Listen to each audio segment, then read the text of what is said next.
Ready start. एक report के मुताबिक प्रदेश में 60% आपराधिक मामलों के पीछे जमीन विवाद है। अगर जमीन का मसला सुलझ जाए तो निश्चित तौर पर आपराधिक मामलों की संख्या में भी कमी आ जाएगी।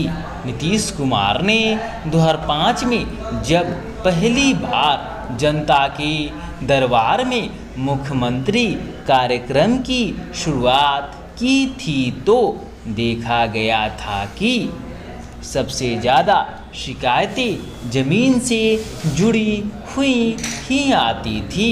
इसके बाद ही राज्य सरकार ने ज़मीन से संबंधित कानून में कई संशोधन किए।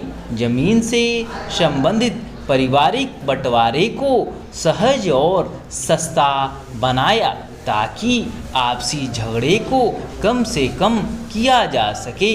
अब महज 100 रुपये में ही जमीन से संबंधित पारिवारिक बंटवारे का प्राविधान है।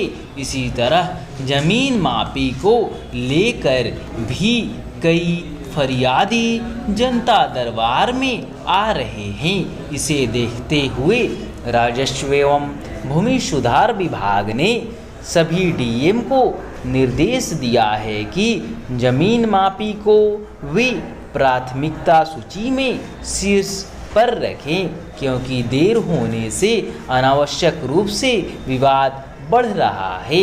हालांकि यह भी सही है कि कानून बना देने मात्र से ही आम जनता को समाधान नहीं मिल जाएगा, उसे ईमानदारी से लागू करना भी जरूरी है।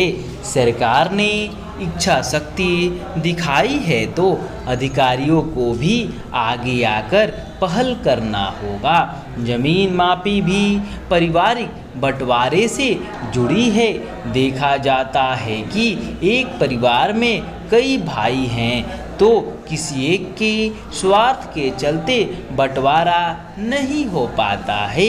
वह जमीन का बड़ा हिस्सा अपने पास रखना चाहता है।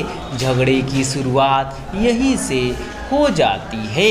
इसलिए अधिकारियों को इसकी गंभीरता को समझने की ज़रूरत है और ऐसे मामलों को तरजीह देते हुए सुलझाने की पहल करनी चाहिए। राज्य के 20 जिलों में अभी भूमि सर्वेक्षण का विशेष अभियान चलाया जा रहा है। अधिकार अभिलेख एवं नक्शा की शुद्धता को बनाए रखने के लिए भूखंडों की निष्पक्ष मापी जरूरी है। ऐसा नहीं होने पर झगड़े बढ़ेंगे। इसलिए डीएम अपने जिले के अंचलों में तैनात सीओ को तत्परता के साथ जमीन मापी करने का निर्देश दे। स्टॉप।